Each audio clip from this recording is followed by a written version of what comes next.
मी अजय पांचा, सहशिक्षक, सरकारी माध्यमिक विद्यालय होळसमुद्र.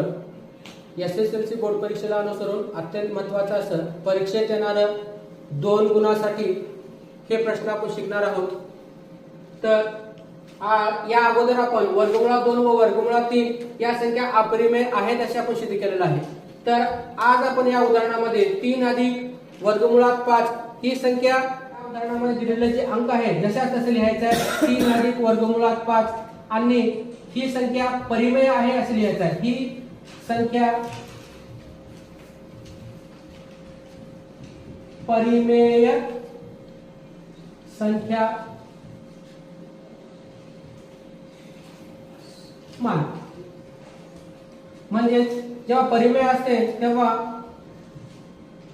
परिमेय संख्येला a भागिले b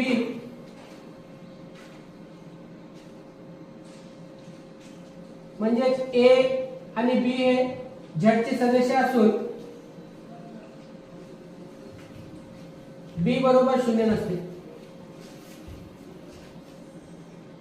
या उदाहरणामध्ये ही जी संख्या आहे 3 हे अंक त्याला पलीकडे घेऊन जायचं आहे, कारण वर्गमुळात 5 हे अपरिमेय संख्या असते तर सिद्ध करण्यासाठी सोपे जाते. तर a भागिले b जसा तसे लिहून a ही संख्या पलीकडे घेऊन जाऊ. यापुढे काय नाही म्हणजे प्लस असते, पलीकडे बरोबरच्या पलीकडे गेल्यानंतर ही संख्या चिन्ह बदलून -3 मिळते. यानंतर आपल्याला बघितलं तर ही अलीकडची संख्या जसं तसं लिहायचं आहे आणि पलीकड याला b वगैरे काहीच नाही, तर हे सेपरेट 2 अंक आहेत. तर b तर खाली लिहून a च्या खाली b आहे म्हणून a जसं तसं लिहायचं आहे, वजा देऊन b ही संख्याच्या खाली नाही म्हणून ते 3b लिहून पुढे b लिहायचं. इथं उदाहरण संपलेलं आहे. खाली 2 ओळी लिहिल्यानंतर हे उदाहरण संपते. ही संख्या म्हणजे a वजा 3b छेद b ही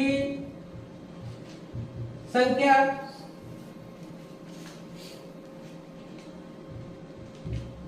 परिमेय आहे.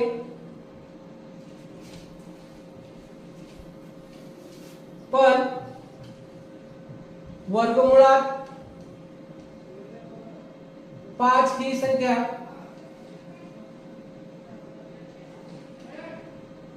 अपरिमेय संख्या आहे.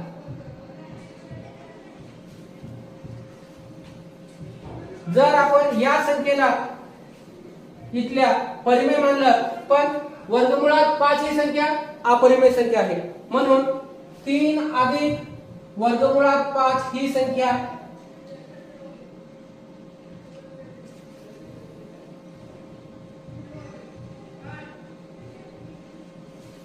अपरिमेय आहे.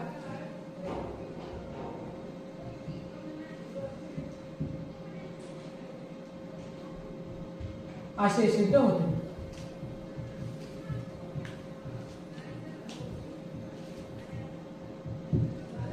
अशा प्रकारे अत्यंत सोपा असा प्रश्न आहे, पण परीक्षेमध्ये 2 मार्कासाठी येणार आहे.